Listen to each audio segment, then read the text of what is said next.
Igor Jankę, dzień dobry. To jest Układ Otwarty, niezależny program o Polsce i świecie. Dziś o wyborach prezydenckich w Polsce, o kandydatach, którzy już są. Wiemy o dwóch co najmniej, o Rafale Trzaskowskim i Karolu Nawrockim. Najprawdopodobniej Karolu Nawrockim. Czy pojawią się inni kandydaci? Jacy są ci, których wymieniłem? O tym za chwilę porozmawiamy. Najpierw pozdrowię serdecznie wszystkich Państwa, którzy pomagacie mi robić ten program. Dziękuję wszystkim, którzy wspierają. Ta pomoc jest niezwykle ważna. Nie jest łatwo prowadzić ten program. Wasze wpłaty pozwalają utrzymać mój zespół, więc bardzo za to dziękuję. Kto z Państwa chciałby dołączyć do tego grona, uważacie, że warto, zapraszam na mój profil w serwisie patronite.pl. Pozdrawiam też mecenasów. A teraz zaczynam rozmowę. A oto mecenasi Układu Otwartego. Ecovoltis, firma dostarczająca energię ze stałą ceną aż na 5 lat.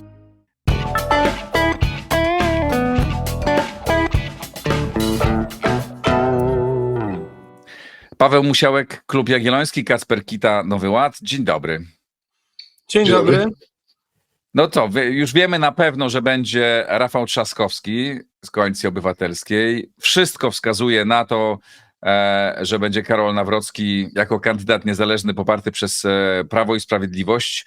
Kiedy Państwo oglądacie ten program, to już wiadomo, my nagrywamy ją tuż przed oficjalnym ogłoszeniem, ale przyjmujemy, że te informacje, które pojawiły się w domenie publicznej i niepublicznej są prawdziwe, więc przyjmijmy, że mamy tych dwóch kandydatów, przy czym jeden z nich jest jakby w takiej formule kandydata niezależnego, ale popieranego przez Prawo i Sprawiedliwość. Taka wasz pierwszy komentarz do tych dwóch postaci, do tego zderzenia. Nawrocki kontra Trzaskowski. Cisza. Jak jesteś porażeni? Paweł. Myślę, że po pierwsze, nie ma żadnej niespodzianki na ostatniej prostej. Myślę, że warto od tego zacząć, bo wiele było takich spekulacji co do tego, że zarówno ta kandydatura Rafała Trzaskowskiego, jak i później dołączający Radosław Sikorski, to są tak naprawdę takie zające, które biegają, mają robić sztuczny tłum, a na końcu na białym koniu miał wjechać Donald Tusk, który miał powiedzieć, że no słuchajcie, fajne zawody, ale tak naprawdę musicie jeszcze chwilę poczekać, dobrze się rozgrzewacie, jeszcze musicie jednak poczekać, bo prezydentem będę chciał być ja. No i to się nie sprawdziło, chociaż oczywiście jeszcze nie jest za późno, żeby ewentualnego kandydata podmienić, ale bardzo trudno wyobrazić sobie taki scenariusz, w którym to ktoś inny niż Rafał Trzaskowski zostałby tym kandydatem Koalicji Obywatelskiej. W związku z tym myślę, że to jest warte podkreślenia, że Donald Tusk udowodnił, że nie ma takiej aspiracji. Myślę, że gdyby takie aspiracje miał, to w tych wyborach by wystartował, bo jak żadnych innych miałby szansę zwycięstwa. To nie byłaby oczywiście wygrana pewna, ale mając na uwadze, jaką trudność sprawiło PiS-owi wybranie tego kandydata ze strony właśnie prawicy, no to Tusk mógł się na to połasić. Nie połasił się z prostego powodu. Jest to człowiek, który dobrze się czuje w roli premiera, bo tam są realne narzędzia władzy i tą prezydenturą po prostu nie jest zainteresowany.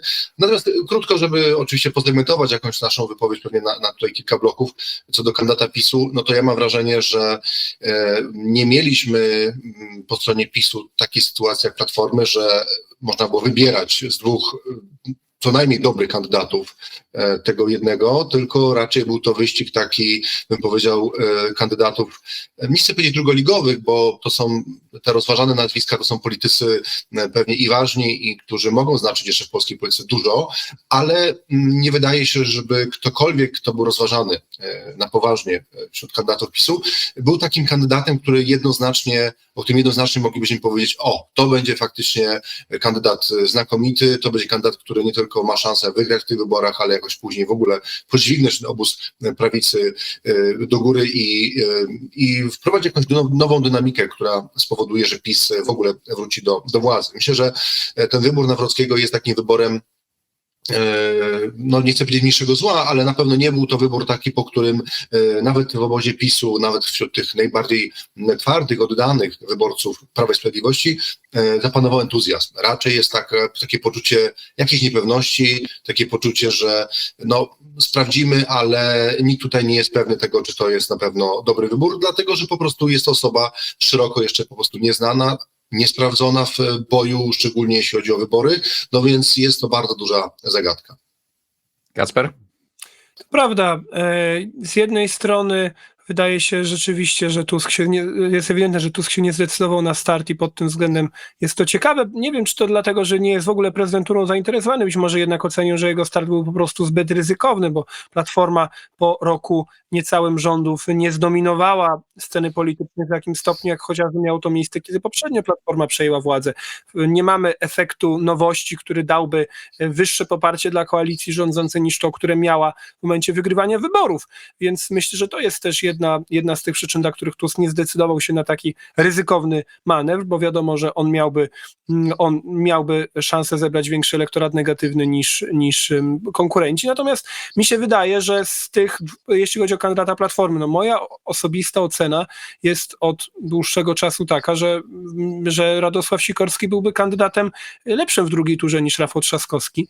Natomiast z drugiej strony wydaje mi się też, że można było się spodziewać, że w tych prawyborach Trzaskowski wygra, ponieważ no wiadomo, że w aparacie partyjnym to Trzaskowski jest bardziej postrzegany jako swój, Sikorski jest indywidualistą, jest człowiekiem z zewnątrz, który do Platformy został od razu wrzucony jako minister, tak, no bo jako były minister obrony w rządzie PiS-u i wcześniej dwukrotny wiceminister w rządach Olszewskiego i Buzka wszedł, i czy jako takie, powiedzmy, złote dziecko polskiej prawicy wszedł do Platformy w 2007 roku, od razu został ministrem spraw zagranicznych po wygranych wyborach, nigdy nie był partyjnym baronem, nigdy nie był takim aparatczykiem. Trzaskowski w większym stopniu może polegać na strukturach, no ale też wydaje się, że wobec Trzaskowskiego jest większy entuzjazm przeciętnego sympatyka, działacza Platformy i ta skala jego zwycięstwa no jest jednak większa niż ta, której można było się spodziewać.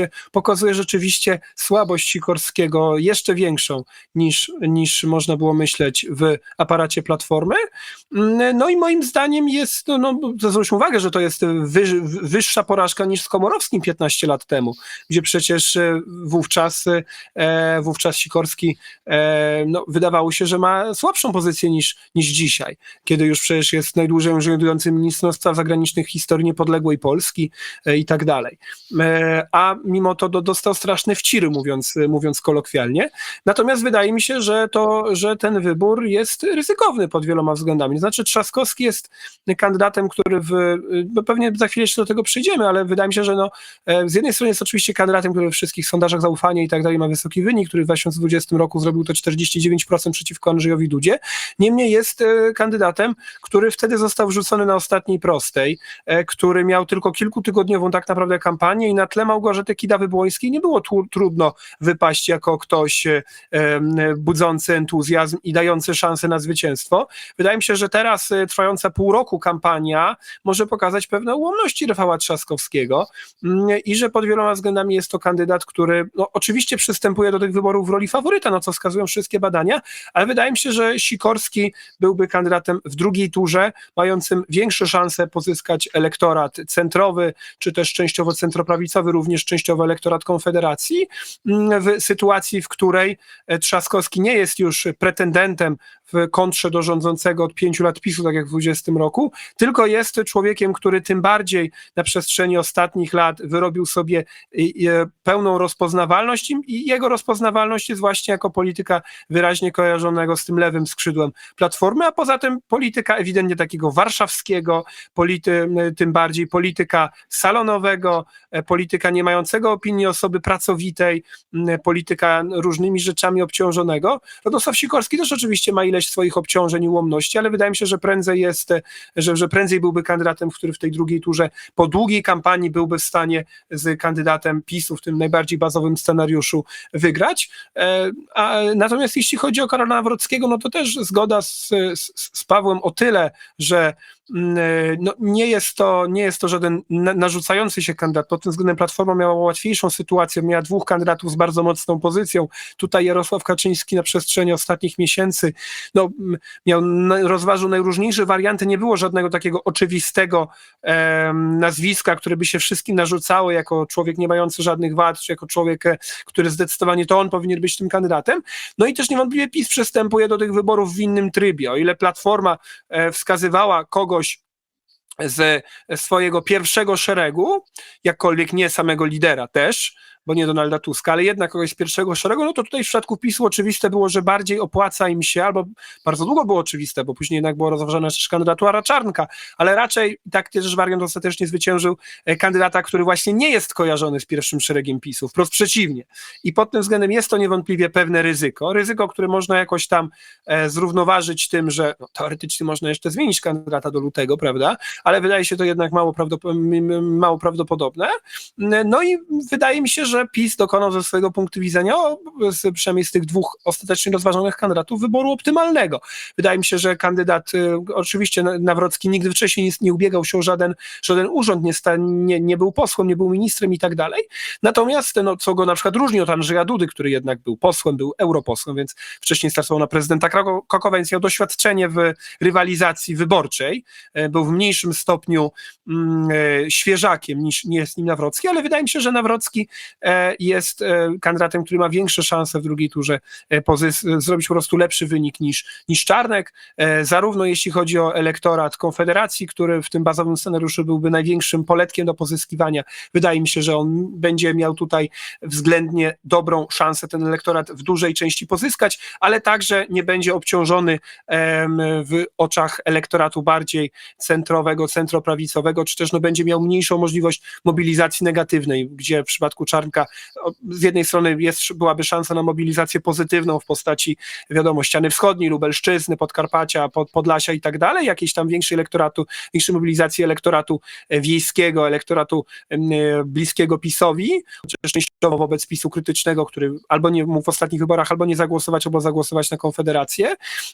Natomiast oczywiste jest też, że byłoby duży potencjał mobilizacji negatywnej w przypadku Czarnka, którego w przypadku Nawrockiego nie będzie. Wydaje mi się też, że Nawrocki ma kilka zalet, które mogą mu pozwolić na tle Trzaskowskiego powalczyć, jakkolwiek będzie to robił z pozycji tego właśnie mającego wyjściowo mniejsze szanse. Właśnie, zanim porównamy tych dwóch kandydatów, bo chciałem, żebyśmy potem ich jakby zderzyli ze sobą jako dwie osobowości, ludzie o różnych poglądach, to najpierw porozmawiajmy, jeszcze chciałem, żebyśmy chwilę porozmawiali o punkcie wyjścia obu ugrupowań, w jakim one są. No zobaczcie, mnie się wydaje, że tu jest, że na starcie jest przepaść. Znaczy z jednej strony bardzo atrakcyjna taka wewnętrzna kampania między dwoma bardzo mocnymi kandydatami, ludźmi, obaj mają bardzo solidny background, tak? Radosław Sikorski, najdłużej urzędujący minister spraw zagranicznych, bardzo rozpoznawalny człowiek na świecie, wcześniej wiceminister obrony. Z drugiej strony Rafał Trzaskowski, który jak popatrzy na całą jego karierę, europoseł, minister cyfryzacji, wiceminister spraw zagranicznych, prezydent Warszawy, też człowiek, który startował już w kampanii i po krótkiej bardzo kampanii, trudnej sytuacji otarł się, znaczy minimalnie przegrał, to nie była żadna klęska, tak? To była minimalna przegrana. Media, wszyscy o tym mówili, zastanawiali się, kto będzie lepszy, prawda? Pół Polski o tym przynajmniej debatowało. No i z drugiej strony PiS, nie mający nikogo ani z pierwszej linii, ani z drugiej, robiącego takiego oczywiste wrażenie, tak, że to jest świetny kandydat prezydencki.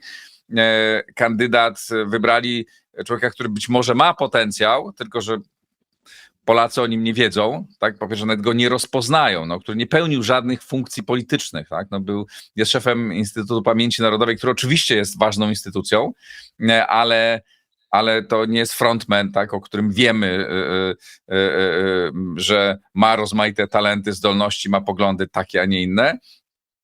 Ja tu widzę przepaść na dzień dobry, co nie znaczy oczywiście, jak to się dalej potoczy, ale nie wiem, czy podzielacie tę opinię. Ja się zgadzam i do tego, Igorze, bym dorzucił jeszcze to, że w Prawie i Sprawiedliwości również rozważane były prawybory i ostatecznie nic z tego nie wyszło. Dlaczego? No możemy spekulować pewnie przez to, że ten przeciek do mediów miał miejsce.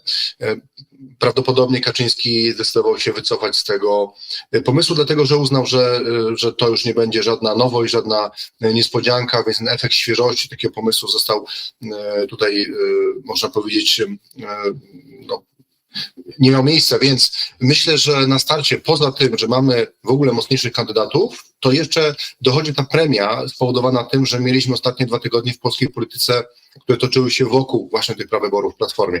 W ogóle to uważam, że o tych prawyborach jeszcze należałoby tutaj 2 słowa więcej powiedzieć, bo tak naprawdę moim zdaniem były to bardzo daleko tym prawyborom w Platformie było do takich standardowych wyborów partyjnych na niekorzyść, co nie zmienia faktu, że finalnie dużo plusów z tego procesu dla Platformy, dla samego Tuska spływa. Dlaczego ten proces był wadliwy? No bo jeżeli Donald Tusk po pierwsze mocno naciskał, żeby nie było debaty, prawda, między Sikorskim a Trzaskowskim, naciskał na to, aby te prawybory były bardzo krótkie.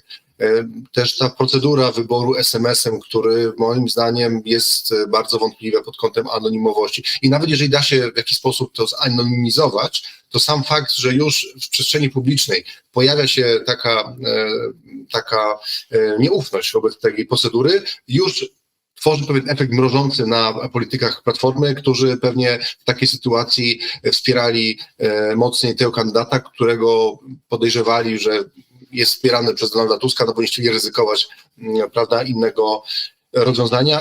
No i oczywiście moim zdaniem bardzo klarowne sugestie ze strony Donalda Tuska, kto powinien być tym kandydatem. Więc te wszystkie okoliczności, jeżeli weźmiemy pod uwagę, to musimy powiedzieć, że był to bardzo nierówny wiek, w którym jeden zawodnik był na dopingu, miał cały stadion mu klaskał, miał trenera i rozgrzewał się do tego wyścigu bardzo długo, a drugi miał kilka kilo kamieni w plecaku, prosto zszedł z trybuny i tak naprawdę jego jedynym zasobem była duża determinacja. Ale to, o czym mówisz, zauważają eksperci, a w oczach opinii publicznej to był ciekawe zderzenie 2 osobowości, 2 poważnych ludzi. Takie dawało moim zdaniem poczucie tej partii i działaczom, zobaczcie, mamy super 2 kandydatów, różnią się, nie są tacy sami, byli ewidentnie różni, grali fair, tak, nie podkładali sobie jakoś chamsko nóg, więc moim zdaniem Platforma czy Koalicja Obywatelska na tym zyskała. Na tym festiwalu dużo zyskała.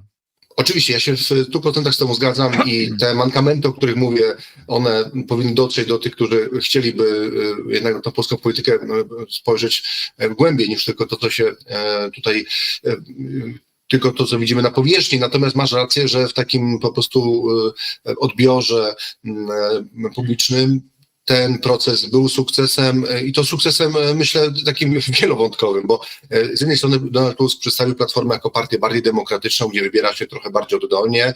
Z drugiej strony dodał większego też animuszu Trzaskowskiemu, który teraz ma taką silniejszą legitymizację do tego, żeby w tym wyścigu startować. Po trzecie wreszcie, jak Trzaskowski przegra, to przecież Tusk może zawsze powiedzieć, słuchajcie, no ja tak naprawdę w tych prawyborach to głosowałem na Sikorskiego, ale no taka tutaj Vox Populi, Vox Dei, więc w związku z tym no, nie mogłem zdecydować się na nikogo innego. Także widzę po prostu same plusy tego procesu, łącznie z tym, że przypomnijmy, moment, kiedy zapadła decyzja o prawyborach, to był moment, kiedy Donald Trump wygrał w Stanach Zjednoczonych wybory i wszyscy dyskutowaliśmy, na ile to zwycięstwo Trumpa będzie jakimś wiatrem żagle dla PiS-u. Więc myślę, że to jest też w ogóle ważny kontekst. Donald Tusk bardzo często podejmuje decyzje w sposób taki, bym powiedział, bardzo mocno bieżący, taki ad hocowy. Podejmuje decyzje, aby wrzucić jakiś temat do debaty publicznej, który będzie żył nawet, nie wiem, 1-2 dni czasami, ale właśnie po to, żeby odwrócić uwagę od jakichś procesów, które dla niego są niekorzystne. Więc z tego też punktu widzenia my już dawno nie rozmawiamy o Trumpie i PiS-ie, na ile ten Trump będzie tutaj tworzył jakąś taką pozytywną energię dla prawicy w Polsce i w ogóle. Więc same plusy dla Donalda Tuska i można powiedzieć, że to jest kolejne zwycięstwo, takie bym powiedział, taktyczne Tuska nad Kaczyńskim. To oczywiście mówię, nie musi prowadzić do tego, że te wybory przyszłoroczne muszą być wygrane dla kandydata Platformy. Do tego jeszcze nie przejdziemy. Jakie tak, są realne to później szanse. porozmawiamy. To jeszcze do tego dużo czasu i pewnie dużo się jeszcze może zmienić w tej kampanii, ale myślę, że po raz kolejny Tusk wykazał taką zręczność taktyczną, pokazując pewną twarz Platformy, która naprawdę jest inną twarzą, jest pewną maską, którą założył, ale założył ją bardzo skutecznie, a w Polsce to się liczy, więc na start można powiedzieć, że poza tym, że dwaj kandydaci zaczynają z dużo większym, można powiedzieć, dwaj kandydaci, mówię tutaj o tych kandydatach Platformy, oni zaczęli te prawybory już z dużą przewagą nad potencjalnym kandydatem PiS-u. Dzisiaj został jeden kandydat Trzaskowski, ale można powiedzieć, że on zebrał jeszcze tą energię, która jest dzisiaj jeszcze większa, więc myślę, że nie będą to łatwe wybory dla kandydatów PiS-u, którzy muszą tutaj pokazać, pewnie będzie to Karol Nawrocki, dużo większą energię, zaangażowanie i muszą dużo włożyć wysiłku, żeby ponadrabiać te wszystkie przewagi, które na starcie widzimy po stronie kandydata Platformy. Kasper, czy ty zgadzasz się, że rzeczywiście, czy zgadzasz się z tym, że kandydaci, znaczy w ogóle Platforma i kandydat Platformy przez te przedbiegi i przez te prawybory, przez tą całą otoczkę dwóch mocnych, bardzo rozpoznawalnych ludzi z bardzo dużym doświadczeniem versus jakieś tajemnicze, takie wewnętrzne rozmowy w PiS-ie, masę sprzecznych sygnałów, niejasne, kto będzie wybrany, prawda, i w końcu człowiek stosunkowo nieznany, co nie znaczy, że on nie ma szans. O tych szansach to porozmawiałem potem i o nim samym, ale o tym samym procesie na starcie. Czy zgadza się, że tu jest przepaść na dzień dobry? Nie powiedziałbym, że przepaść. Być może rzeczywiście Platforma na tym lekko zyskała. Ja się zgadzam z tym, że Tusk zareagował w ten sposób na wybór Trumpa i na niekorzystne dla siebie kilka dni w mediach i dzięki temu rzeczywiście odwrócił od tego uwagę. Natomiast sam proces prawyborczy też przecież był procesem wewnętrznym, tak? To znaczy widzimy tutaj pewną różnicę, którą widzimy już n-ty raz na przestrzeni tych dekad zmagań Tuska z Kaczyńskim, że obaj chcą na koniec zdecydować osobiście, jednoosobowo, ale Tusk umiejętnie stara się to ukryć i w taki zawoalowany sposób wskazał swojego kandydata, przeprowadzając pro forma formułę prawyborczą, w której tak głosowali na koniec działacze Platformy, w których są wątpliwości co do tego, na ile to głosowanie jest rzeczywiście tajne, w której on też zasugerował publicznie kilka dni wcześniej, kto jego zdaniem miałby większe szanse i tak dalej. Ale jest jednym z uczestników, miał pełne prawo, tak? Każdy miał pełne prawo się opowiadać. Oczywiście, tak jak Jarosław Kaczyński był szeregowym posłem przez 8 lat, tak samo Donald Tusk jest szeregowym członkiem. Nie, ale nic mu nie nakazywało, żaden obyczaj, żeby być tutaj bezstronnym sędzią, czy bezstronnym urzędnikiem, który tylko liczy głosy. Wiesz, to jest wybór polityczny, to jest wybór, czy chcesz mieć rzeczywiście rywalizację, w której jesteś ciekaw, co ludzie sądzą, czy chcesz przeprowadzić pewien teatr, w który po części pokaże układ sił, ale w którym na końcu jednak wiadomo, kto wygra, tak? A na czym zależy Czy politykom zależy na to, żeby wszystko było takie transparentne, ładne, uczciwe, porządne, czy na tym, żeby wygrać, żeby być skutecznym? A to pytanie, czy on na tym wygra, ponieważ ja mam wątpliwości, czy on na tym wygra. Nie dlatego, że koniecznie jego jednoosobowa decyzja musi być błędna. Być może Trzaskowski wygra, Trzaskowski będzie faworytem tych wyborów, ale i tak jak mówię, mi się osobiście wydaje, że Sikorski miałby w drugiej turze nieco większe szanse, chociażby z tej prostej przyczyny, że wielokrotnie mieliśmy sytuację, kiedy Radosław Sikorski jako minister spraw zagranicznych miał różne wypowiedzi czy działania, które były odbierane pozytywnie przez iluś ludzi o odległych poglądach o koalicji obecnie rządzącej. Ale wszystkie sondaże pokazywały, że jednak Trzaskowski ma dużo większe szanse. Ile było tych sondaży? Dwa albo trzy były. Właśnie, były ze 2 sondaże, w których Trzaskowski miał 3 punkty w tym sondażu Platformy więcej niż Sikorski w drugiej turze. Moim zdaniem to nie jest duża przewaga. Ale znów, ja oczywiście wyrażam swoją własną opinię co do tego, jak to by wyglądało po 6 miesiącach kampanii, a niekoniecznie co do tego obecnego punktu wyjścia, tak? Bo teraz, to już kiedy PiS nie rządzi, to Trzaskowski naprawdę nie ma żadnych argumentów, żeby wyborca na prawo od Szymona Hołowni na niego zagłosował, oprócz tylko i wyłącznie straszenia PiS-em, ale im dłużej PiS nie rządzi, tym trudniej o takie argumenty, a Sikorski miałby konkretne argumenty. Ale oczywiście tego się już nie dowiemy, to będzie alternatywna historia. Jeżeli Trzaskowski przegra, to będzie to na pewno alternatywna historia i pod tym względem fakt, że Tusk zrzucił umiejętnie wybór na szeregowych członków Platformy, to będzie mógł powiedzieć, że to nie on go wskazał. Natomiast jeżeli Trzaskowski wygra, no to oczywiście o tym zapomnimy, a Radosław Sikorski będzie poniekąd tym przegranym, który kilkukrotnie chciał być kandydatem i w 2010 roku, i w 2020 roku, i w 2025 roku chciał być kandydatem na prezydenta, ale zawsze zajmował drugie miejsce w tych wewnętrznych staraniach. To w ogóle ciekawe, co zrobi teraz Sikorski politycznie, tak? To dla niego trudny moment, a jednocześnie jakiś tam kapitał zdobył, no bo zawsze taka kampania pokazuje, daje komuś się też wypromować i pokazać jako nie tylko człowiek od spraw zagranicznych. No, problem jest taki, że nie bardzo widzę, co więcej miałby zrobić, no bo wyżej nie awansuje, tak? Jest tym ministrem spraw zagranicznych, już zaraz będzie łącznie 9. rok. Premierem nie zostanie z oczywistych przyczyn. Marszałkiem Sejmu już był i chwilę tylko to powstało, ale też nie jest to jakieś szczególnie atrakcyjne stanowisko. Prezydentem, jak widać, znowu nie zostanie i tak naprawdę jest tym wiecznym ministrem, co z jednej strony jest to oczywiście bardzo fajna, bardzo prestiżowa funkcja, z drugiej strony jest oczywiste, że po tak długim sprawowaniu tego samego urzędu na pewno chciałby zrobić więcej. Nie jest już też lata lecą, tak? Więc będzie, wydaje mi się, że on będzie trochę taką szansą Platformy na przyszłość, jeszcze być może za 5 lat, jeżeli Trzaskowski by teraz przegrał, tylko wtedy oczywiście też będzie jeszcze bardziej starszy, ale myślę, że jego podstawowym problemem jest to, że on nie ma, co pokazały te wybory, nie ma też na tyle mocnej pozycji w aparacie partyjnym, żeby był w stanie na przykład, stworzyć swoją frakcję i liczyć się później w tych koalicyjnych układankach. Nie, on jest silny jako indywidualność, jako osoba, która też wzbudza emocje, czy pozytywne, czy negatywne, lubi prowokować, lubi wrzucać tematy do debaty, prawda? Ale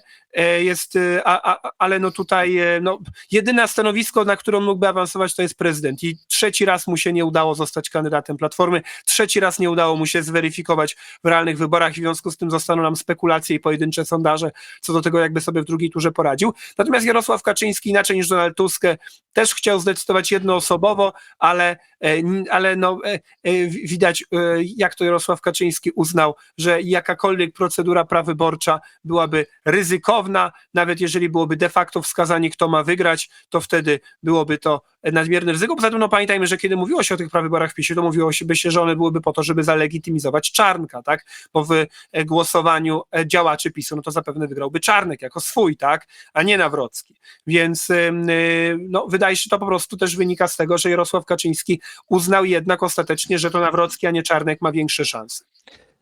Popatrzmy teraz na tą układankę tych dwóch kandydatów, bo moim zdaniem ja widzę takie mam dwie ciekawe rzeczy, zauważyłem. Z jednej strony to obie postaci, oczywiście nie znamy Karola Nawrockiego dobrze, ale wydają się, że obaj nie są zbyt kontrowersyjnymi postaciami, takimi żyletami, którzy będą bardzo ostro. Gdyby to było, nie wiem, starcie Czarnka i Sikorskiego, prawda, to byśmy spodziewali się tutaj po prostu iskier, ognia, zwłaszcza, że jakby ideowo oni nie byliby tak odlegli. I to jest moja jedna refleksja, że są tacy trochę nijacy, ale tylko trochę, no bo jednak, ale z drugiej strony bardzo mamy pierwszy raz chyba taki bardzo jasny wybór ideowy. Nie? Znaczy bardzo liberalno-lewicowy Trzaskowski, który jasno się określał w bardzo różnych sprawach, i konserwatywny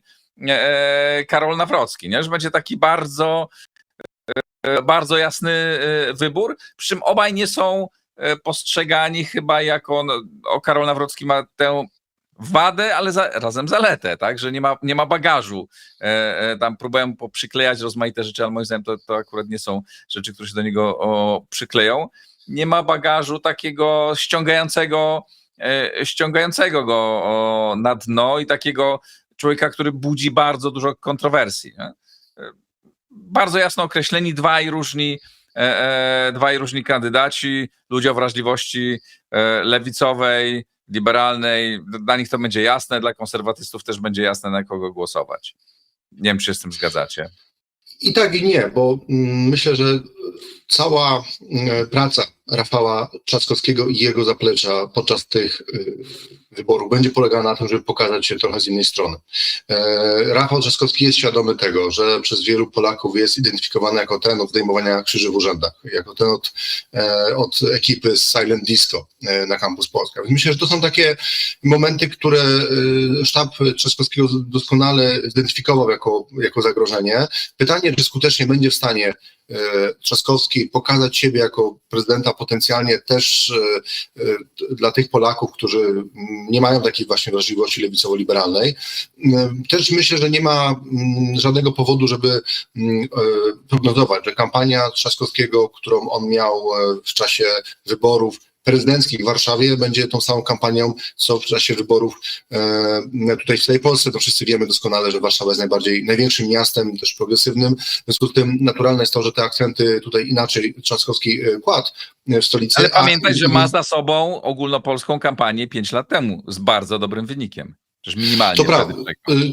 To prawda, natomiast tutaj słusznie Kacper zwrócił uwagę, że to już będzie, że te wybory przyszłoroczne będą się odbywały w innym klimacie, dlatego że de facto te wybory prezydenckie są nie tylko wyborami i też przechodzę teraz do takiej bardziej systemowej refleksji, nie tylko wyborem personalnym, bo widzimy, że bardzo mocno żyjemy w świecie, gdzie istnieje bardzo silna korelacja między wyborem poszczególnego kandydata a szyldem, który za nim stoi. Nawet jeżeli w czasie wyborów prezydenckich oczywiście te szyldy wszyscy kandydaci starają się chować, to tak naprawdę wszyscy dobrze wiemy, jaka partia za nimi stoi i jakie interesy będą realizowane też partyjne po wyborach. I myślę, że tutaj niezależnie od tego, kogo by przecież wybrała Platforma, czy kogo wybrał PiS, to wszyscy doskonale sobie zdajemy sprawę, że twardy elektorat i tak karnie zagłosuje, ponieważ to są przedstawiciele tych partii. Więc tak naprawdę w tych wyborach chodzi o to, jak przedstawiony będzie dany kandydat tej grupie, która jest właśnie taka, jak to się mówi, swingująca, czyli taka, która jest labilna politycznie, zmienia swoje preferencje i tych ludzi nie jest bardzo dużo, ale oni są kluczowi, prawda? To właśnie oni decydują, czy to Andrzej Duda będzie miał 51%, czy 49% i finalnie kto wygra te wybory. Więc ja myślę, że na pewno dla polityków prawicy będzie to bardzo korzystne, żeby Trzaskowskiego wrzucić tego narożnika lewicowo-liberalnego, dlatego że wszyscy wiemy, że Polska jako kraj jeszcze umiarkowanie konserwatywny nie jest państwem, gdzie człowiek z taką mocną łatką lewicowo-liberalną mógłby wygrać wybory. To jest tożsamość być może atrakcyjna dla kogoś, kto startuje w wyborach parlamentarnych, chce mieć, nie wiem, maksymalnie może 20%, ale jeżeli chce się wygrać wybory prezydenckie, to trzeba najbardziej kontrowersyjne, czy najbardziej też progresywne poglądy po prostu gdzieś tam schować. Pytanie, czy to się Trzaskowskiemu uda zrobić, to tego nie wiemy. Natomiast też chciałbym podkreślić bardzo wyraźnie, że ten klimat między tymi wyborami przyszłorocznymi a tymi poprzednimi, on będzie inny z tego powodu, że wtedy rządził PiS, rządził też Andrzej Duda, więc te wybory prezydenckie były pewną formą plebiscytu, po prostu poparcia dla tej koalicji wówczas rządzącej i stąd myślę, że duży wynik wyborczy Rafała Trzaskowskiego, właśnie który polegał na tym, że to nie były tylko głosy za Rafałem Trzaskowskim, ale w pewnym sensie to były głosy też przeciwko po prostu rządom PiS-u i tutaj Trzaskowski po prostu reprezentował tą część, która po prostu miała dość tego status quo. I teraz za Trzaskowskim już nie będzie stała ta siła, dlatego że to przecież obóz Platformy Obywatelskiej rządzi i co więcej, ja myślę, że tak naprawdę kluczowym czynnikiem decydującym o tym, kto wygra przyszłoroczne wybory, wcale nie będzie kampania czy Rafała Trzaskowskiego, czy Karola Nawrockiego, czy kogokolwiek innego, tylko moim zdaniem będzie to, jaki będzie klimat wokół rządu i to, czy Polacy będą chcieli wprowadzić jakiś bezpiecznik do tego systemu w postaci właśnie kogoś, kto będzie tworzył tą koabitację, ponieważ uznają, że nie ma powodów, nie ma żadnego sensu dawać całą władzę w ręce Donalda Tuska i szeroko obozu, powiedzmy, lewicowo-liberalnego i myślę, że to będzie tak naprawdę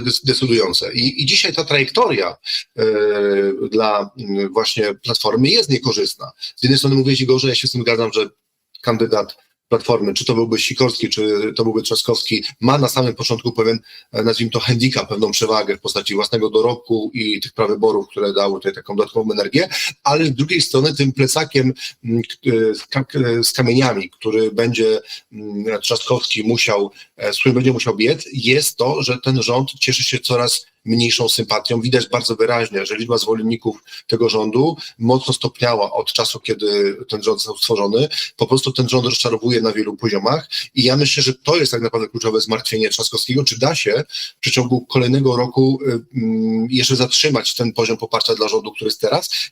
Mi się wydaje, że to będzie trudne, z tego powodu, że już ta liczba zwolenników, no ta dynamika już teraz jest dość mocno nieprzychylna, ale kluczowe jest też to, że dla wielu wyborców te pierwsze miesiące rozczarowujące były takimi miesiącami, kiedy jeszcze działał taki argument, no to jeszcze ten czas, prawda, że tego czasu nie minęło bardzo dużo, jeszcze należy dać szansę temu rządowi. Ja myślę, że w przyszłym roku tych usprawiedliwień po prostu już nie będzie i to będzie bardzo obciążające. Jeszcze o samym potencjale i szansach obu kandydatów to jeszcze zrobimy w następnej rundce, ale teraz jeszcze Kacper, czy ty mógłbyś się odnieść do tego, czy zgadza się z tym, że mamy taką ciekawą sytuację, rzeczywiście mamy dosyć wyrazistych dwóch różnych kandydatów o bardzo różnych no bardzo różnych ideowo, nie? Wyraźnie różniących się.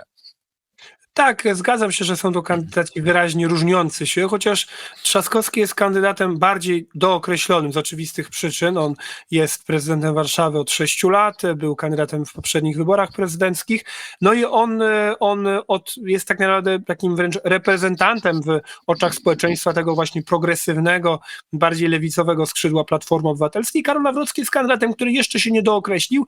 Pytanie, czy w jego interesie jest w ogóle, żeby się dookreślać, tak?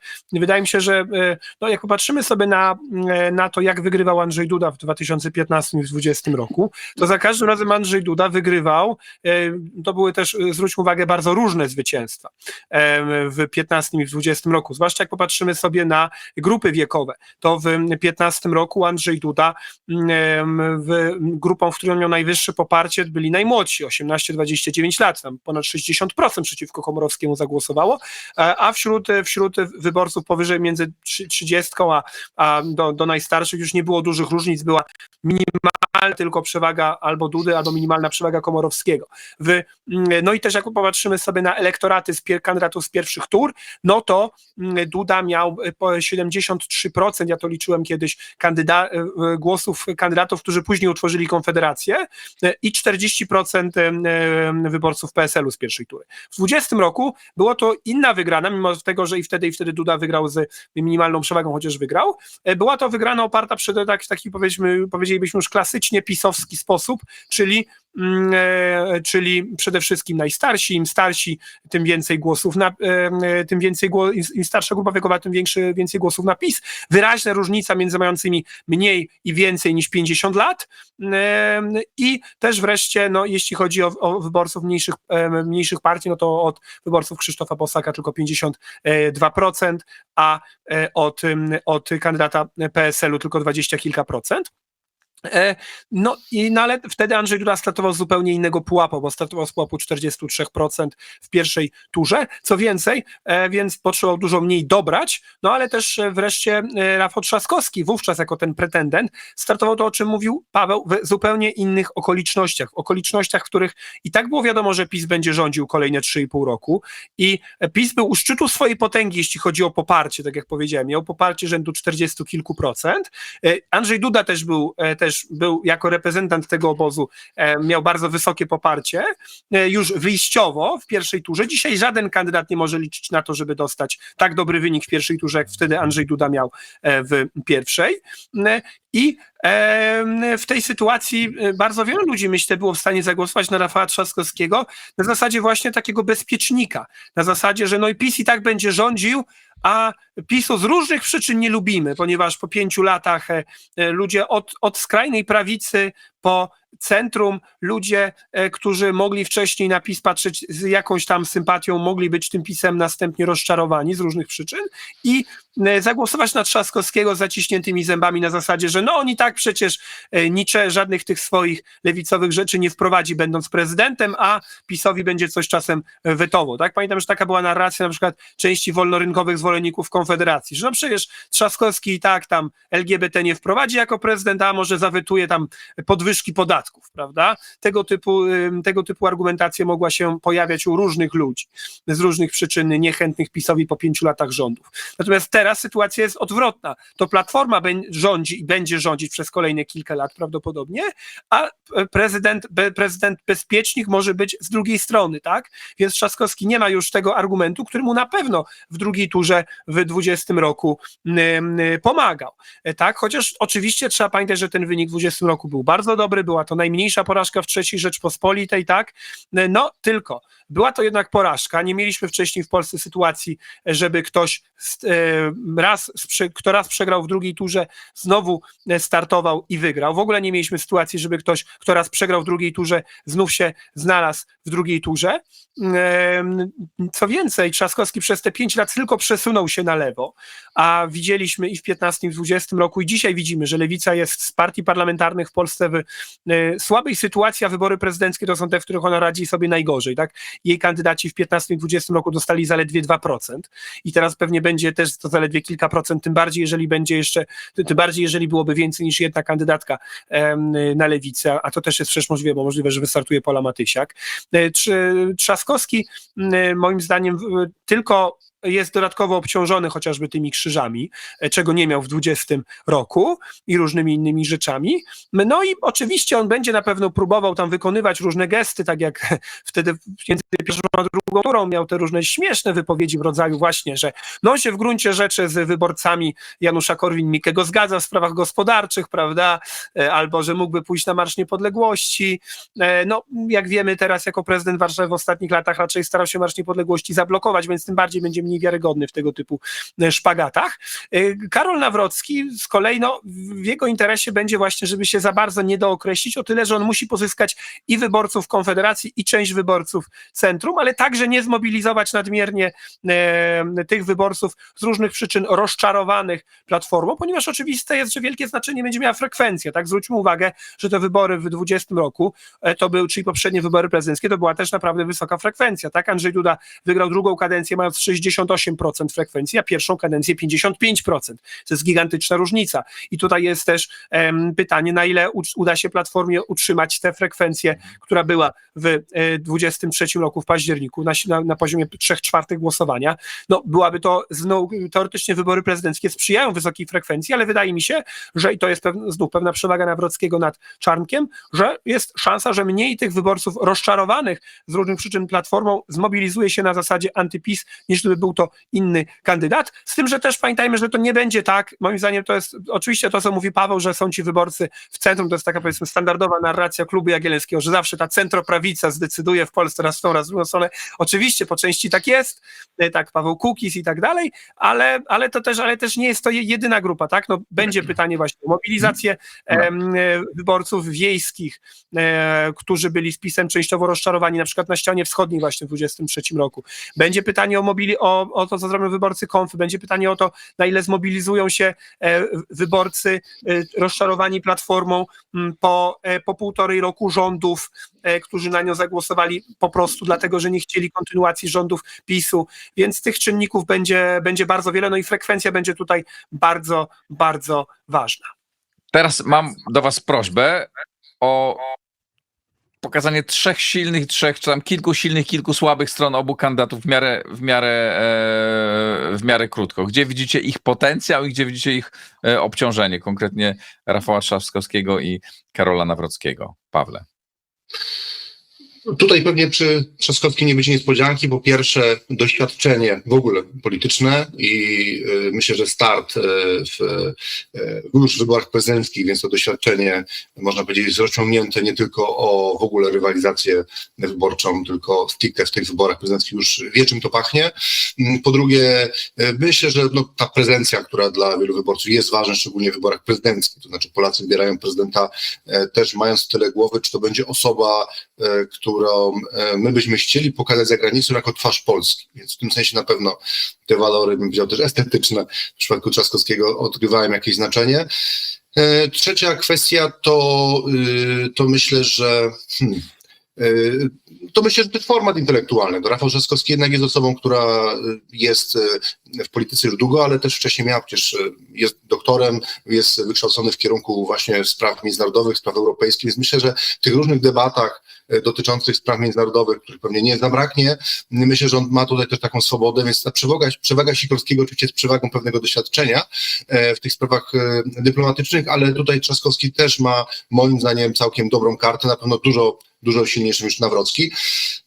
W przypadku Nawrockiego, no to zaletą będzie to, że jest też na pewno kandydat świeży, nowy, niezgrany i to jest punkt pierwszy. Po drugie, właśnie ta niedookreśloność, która pozwala też pewnie pewne rzeczy zarządzać pewnymi poglądami znacznie lepiej. Trudno sobie Trzaskowskiemu wycofywać z pewnej deklaracji z przeszłości. Nawrockiego takiego problemu nie ma. No i trzecia rzecz, wydaje się, że to jest taki kandydat, który myślę, że jest zdolny do zaskoczeń. To znaczy myślę, że ci w polskiej polityce, którzy szukają jakiejś nowości, którzy szukają czegoś jakby nowego, to tutaj ten Nawrocki myślę, że też może coś takiego pokazać, chociaż no jest to oczywiście pewien argument na siłę, żeby się ta liczba 3 zgadzała, bo argumentem należy nie liczyć, a ważyć, więc na razie ta waga jest po stronie Trzaskowskiego i moim zdaniem kluczowe będzie to, czy też właśnie Nawrocki będzie w stanie dobrze wypunktować przede wszystkim to sklejenie Trzaskowskiego z obozem rządzącym i w momencie, w którym to poparcie dla rządu będzie spadać, to jest pytanie, czy Nawrocki będzie potrafił to zdyskontować. To jest pytanie otwarte. No tak, jeśli chodzi o Trzaskowskiego, to na pewno zgoda, że on ma taką właśnie prezencję człowieka światowego, który może pod pewnymi względami personifikować pewne aspiracje części Polaków. Jego zaletą, myślę, też jest to, że jest właśnie człowiekiem postrzeganym, co widzieliśmy po tych prawyborach, przez Platformę jako swojak i w związku z tym na pewno wysoka mobilizacja aparatu Platformy w samej kampanii. To jest też na pewno coś, co mu może pomóc. W ogóle Trzaskowski, tak, jako taki właśnie przystojny warszawiak, prawda, no na pewno będzie starał się też elektorat kobiecy w ten sposób pozyskiwać, będzie starał się właśnie na różnych poziomach personifikować pewne aspiracje właśnie, że taki powinien być prezydent, taki europejski, mówiący tutaj w tych językach i tak dalej, z tym, że oczywiście z tym można przedobrzyć i to pewnie będzie PiS starał się maksymalnie wykpić. No i oczywiste jest też, że jego obciążeniem będzie sklejenie z Platformą, no bo trudno będzie mu po tylu latach się zdystansować od Platformy, od Donalda Tuska. Jeśli chodzi natomiast o Karola Nawrockiego, no to jego jakąś zaletą może być to, że nigdy nie był w żadnej partii politycznej i będzie próbował się właśnie przedstawiać jako kandydat obywatelski. Jakąś jego pamiętajmy, jakie rzeczy są na karcie wyborczej. Na karcie wyborczej będzie właśnie napisane, że nie należy do partii politycznej, Trzaskowski będzie miał, że należy do Platformy. Będzie też wiek, co jest o tyle ciekawe, na co mało kto zwraca uwagę, że Nawrocki jest aż 11 lat młodszy od Trzaskowskiego. I pod tym względem będzie całkiem ciekawe, czy będzie starał się powiedzieć, że tutaj Trzaskowski jest w gruncie rzeczy zgrana karta, Trzaskowski do muzeum, ja jestem ten młody, świeży, niezużyty. No i też będziemy mieli tam rzeczywiście wykształcenie, no to obaj mają doktoraty, więc pod tym względem jest to podobnie. No, Nawrocki, jakąś jego, myślę, zaletą może być to, że on będzie starał się przedstawić jako taki właśnie bokser, wojownik, silny chłop, tutaj, prawda, mąż żonie, ojciec dzieciom, ale też taki właśnie wojownik. To jest, myślę, jedyny element Trumpa, który możemy jakkolwiek przepisać, bo większość się nie nadaje kompletnie do polskiej kampanii, ale ta jedna sprawa, no to myślę, że Nawrocki będzie mógł wziąć od Trumpa właśnie takie właśnie bycie wojownikiem tutaj, a Trzaskowskiego przedstawiać jako taką właśnie Kamalę Harris, czyli takiego właśnie lalusia wielkomiejskiego mydłka, gdzie on jest właśnie tym silnym facetem, który się bije, prawda, za Polskę. Z drugiej strony jakaś tam jego wada, no to jest na pewno to, że brak doświadczenia wyborczego, więc będzie to pewien eksperyment. Zobaczymy, jak silna będzie mobilizacja aparatu PiS-u w kampanii, gdzie on właśnie nie jest człowiekiem partii. Andrzej Duda jednak był działaczem wcześniej przez x lat PiS-u. No i też widzę pewne ryzyko w tym, że będzie przedstawiany jako właśnie historyk, który będzie najchętniej mówił o historii, patriotyzmie, żołnierzach wyklętych, II wojnie światowej, był dyrektorem Muzeum II wojny światowej.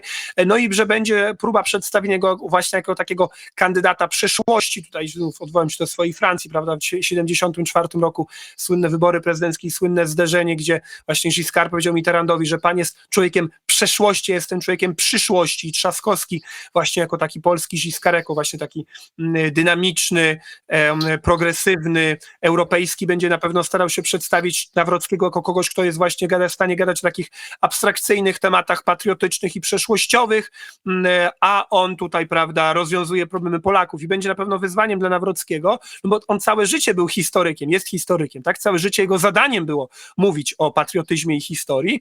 Na ile on będzie w stanie trochę o tym oczywiście mówić, żeby zbudować swoją narrację, żeby pozyskać elektorat konfy, ale nie przedobrzyć z tym, żeby właśnie jednak przede wszystkim mówić o tych tematach, które ludzi realnie dotyczą, czyli tematach właśnie materialnych, gospodarczych, rozczarowania na przykład cenami energii, rozczarowania rolników, bezpieczeństwo żywnościowe, bezpieczeństwo energetyczne, inflacja, w dalszej kolejności bezpieczeństwo, bo na razie na szczęście w dalszych, chociaż no, nie jest wykluczone jakieś załamanie na froncie na wschodzie, niestety w tych najbliższych miesiącach i to będzie też coś, co może jakąś rolę w tej kampanii odegrać.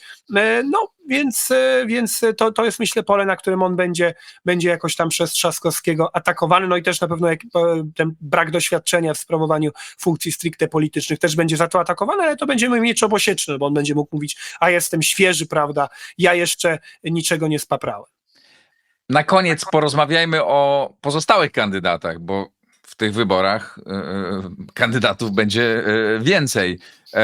Po pierwsze jest kandydat Konfederacji, po drugie Lewica wystawi, nie wiemy czy będzie jeden, czy dwoje, czy więcej. Po trzecie pytanie, czy no jest Trzecia Droga, Szymon Hołownia. Więc po pierwsze, czy ktoś może odegrać tutaj jakąś poważniejszą rolę?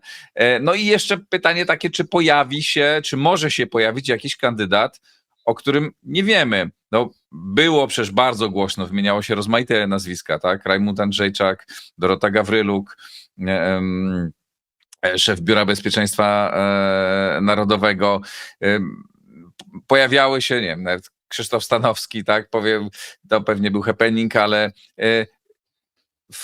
przypomnę wam, że Paweł Kukiz pojawił się chyba w lutym, kilka miesięcy przed wyborami, tak? Czy jeszcze się spodziewamy, że czy ktoś może wyskoczyć jeszcze, albo czy ktoś z tych pozostałych kandydatów może odegrać jakąś rolę?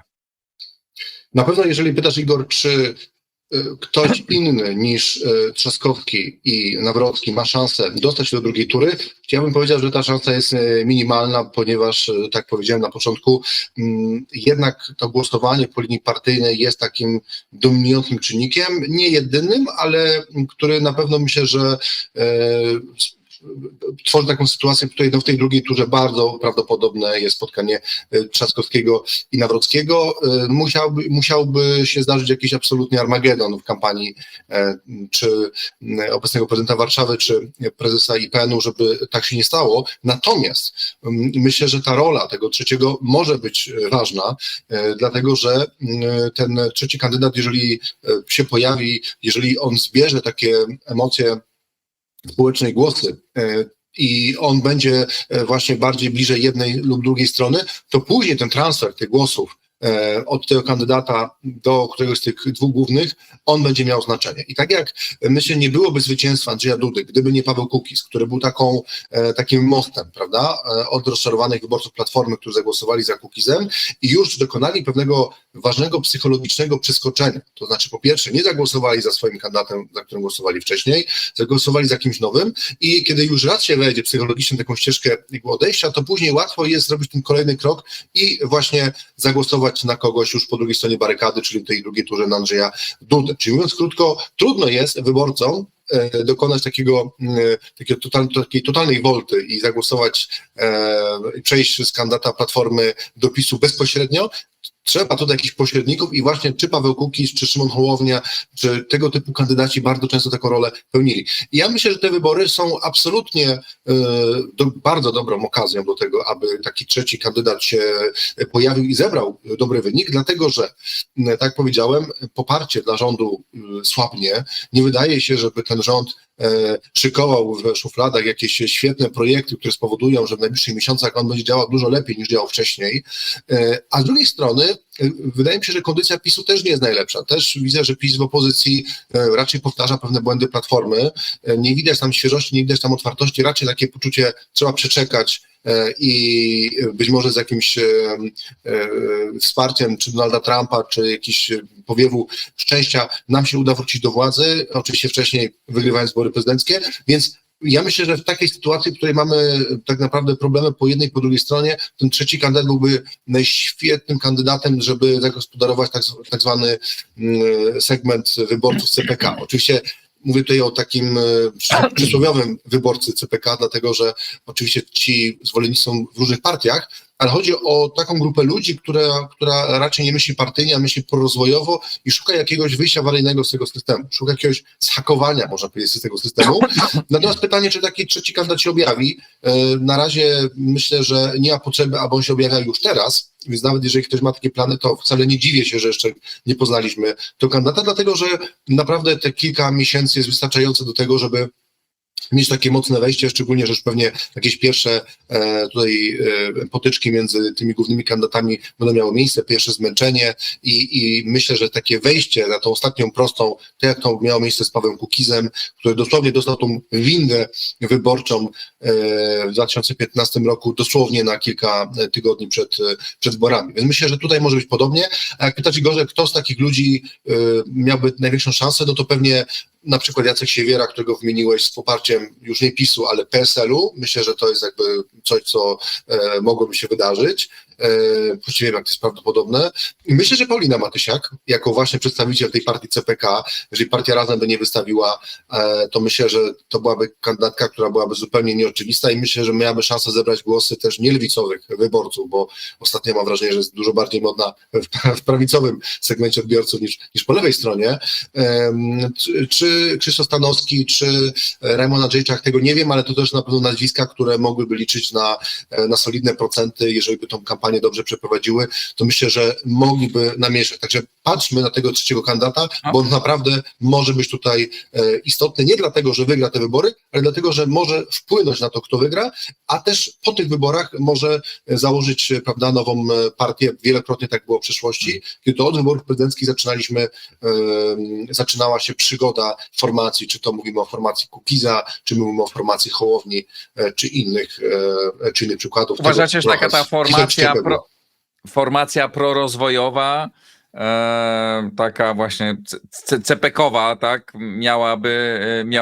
ma potencjał i kandydat taki miałby potencjał, nie wiem, właśnie jeszcze nie mówię, szef ruchu tak dla CPK, tak Maciej Wilk, czy no ktoś tego typu postaci, czy uważasz, że tam jest potencjał do tego?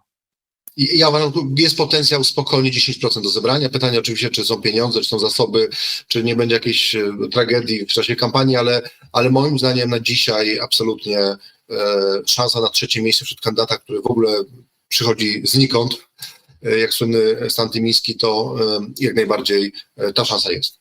Mhm. Tak, ja I wtedy myślę, ten kandydat może przenieść komu gdzieś poparcie, nie? Dla pierwszej dwójki. No, to będzie bardzo ciekawa rywalizacja o to trzecie miejsce. Rzeczywiście w scenariuszu domyślnym oczywiście mamy w drugiej turze Nawrockiego i Trzaskowskiego.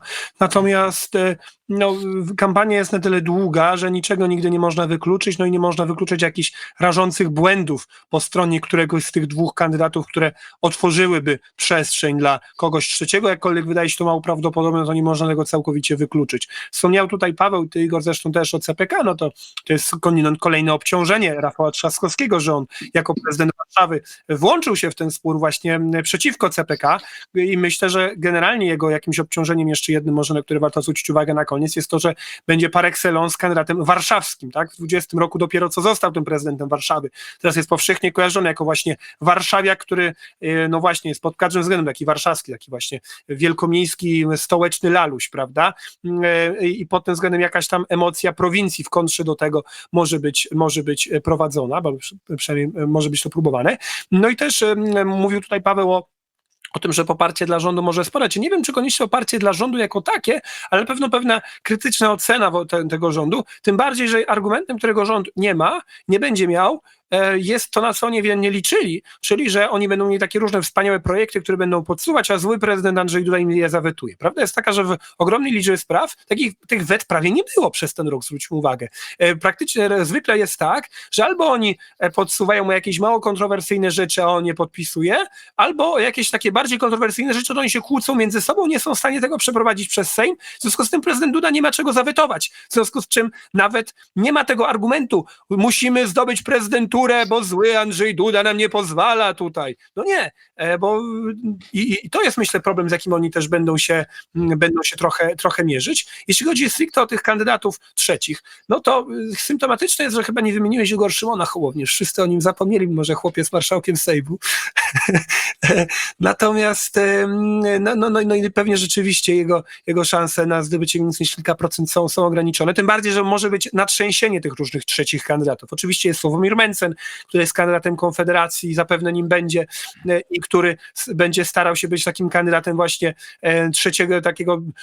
trzeciego wyboru zwłaszcza dla młodych, ale no, pytanie, na ile mu się to uda, zobaczymy, tego nie można wykluczyć, ale myślę, że rywalizacja o ten segment taki młodzieżowo-cepekowy będzie bardzo duża, no bo żeby tutaj Paweł wymienił Jacka Siewierę, który rzeczywiście mówi się o tym, że może wystartować z poparciem PSL-u, bo mówi się o najróżniejszych postaciach. Paulina Matysiak... Ale Jacek Siewiera u mnie w programie, polecam Państwu rozmowę naprawdę bardzo ważną na temat bezpieczeństwa, nie polityki.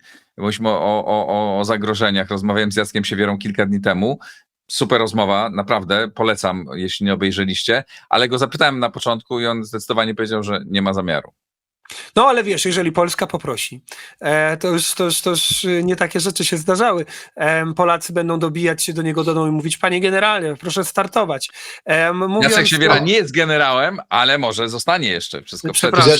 Kasper, ja jeszcze dorzucę może taki jeden bonmot, który myślę, że akurat w przypadku wyborów prezydenckich odegrał duże znaczenie w historii Polski, czyli jest takie słynne hasło: nie chcę, ale muszę, więc myślę, że tutaj i w przypadku Jacka Siewiery nie jest wykluczone, że sięgnie do klasyków. Tak, no jeszcze bym wymienił Rafała Brzoska, u którego też się pojawiają takie spekulacje, prawda? Ale to wydaje mi się, że trudno mi sobie wyobrazić, że ktoś rozwija ktoś rozwijając taki biznes i będąc dopiero w drodze na szczyty światowego biznesu, bo pewnie Impost ma taki potencjał, decydował się na wejście w tą brudną i słabą walkę w Polsce. Nie? No, zobaczymy. Na pewno ja bym też zgodził z tym, co powiedział Paweł, że tego rodzaju kandydaci będą się pewnie pojawiać na ostatniej prostej, o tyle, że rzeczywiście to w większym stopniu da efekt świeżości, nowości i da pewien efekt zmęczenia Nawrockim i Trzaskowskim, a przynajmniej można na to liczyć, po kilku tygodniach, czy nawet już kilku miesiącach kampanii. Więc rzeczywiście może się okazać, że na początku lutego nam się kilka osób naraz wyklaruje, ale zobaczymy. Igorze, może tylko jedno, proszę bardzo. Tak, jedno uzupełnienie. Jeżeli by się okazało, że nie ma tego trzeciego nowego, świeżego kandydata, który przychodzi z boku, to myślę, że beneficjentem takiej sytuacji będzie Sławomir Mencen, który jest dzisiaj najbardziej wiarygodny jako taki kandydat, bym powiedział, trzeciodrogowy, jakkolwiek ta nazwa jest paradoksalna, bo przecież nazwa trzecia droga powinna być sklejona z Szymonem Hołownią i myślę, że Szymon Hołownia właśnie osiągnie gorszy wynik niż Mencen z tego powodu, że on przez ten rok od czasu wyborów nie pokazał, że jest trzecią drogą, ale pokazał, że jest jednak bliskim współpracownikiem Donalda Tuska, którym jest, różni się w detalach, więc myślę, że pokazanie siebie jako kogoś niezależnego w tych wyborach już nie zagra. Natomiast myślę, że Sławomir Mencen ma tutaj znacznie poważniejsze argumenty na rzecz tego, że on de facto odegra tą rolę, którą Szymon Hołownia pełnił w poprzednim i myślę, że Mencen jest dużo bardziej wiarygodny właśnie jako taki człowiek, który potrafi skrytykować jednocześnie Platformę i PiS nawet w takim równym dystansie, więc jeżeli by się tutaj nikt nie objawił, to ja obstawiam, że trzecie miejsce w tych wyborach będzie miał Sławomir Mencen i to być może nawet z poprawieniem wyniku Krzysztofa Bosaka, który, jak wiemy, przed kilku laty osiągnął ten wynik całkiem niezły i co to będzie potwierdzać tak naprawdę tą rolę Konfederacji jako tej formacji, która już nie jest formacją jednosezonową, tylko która już, że tak powiem, zadomowiła się na polskiej scenie i ma swoją już ma swoje pewne, można powiedzieć, miejsce w tej drugiej lidze i która to drużyna może nawet w pucharach czasami z tą dużą z Ekstraklasy wygrać pojedyncze bitwy. Zgoda z Pawłem, na koniec krótko. Sławomir Mencen w trybie domyślnym jest na 3. miejscu. On tego 3. miejsca będzie bronił przed innymi kandydatami. Zgadzam się. Ale trzeci kandydat może się pojawić. Tak czy inaczej, zapowiadają się bardzo ciekawe polityczne właściwie 7-8 miesięcy. Będzie się bardzo dużo działo, a pewnie jeszcze ten wątek, którego w ogóle nie poruszaliśmy i nie otwieram dyskusji na ten temat, wpływ tego, co będzie się działo na Ukrainie może również mieć znaczenie, a będzie się działo na pewno też tam dużo, ale to osobny temat. Koledzy, bardzo wam dziękuję. Paweł Musiałek, Kacper Kita. Dzięki serdeczne. Dzięki. Dzięki wielkie. No a co państwo o tym sądzicie? Na pewno duża dyskusja wybuchnie pod tym nagraniem. Zachęcam do niej. Piszcie, komentujcie. Zapraszam. Dziękuję bardzo. Wspierajcie Układ Otwarty. Patronite.pl. Tam można to zrobić. Dziękuję, pozdrawiam serdecznie. Do zobaczenia, do usłyszenia.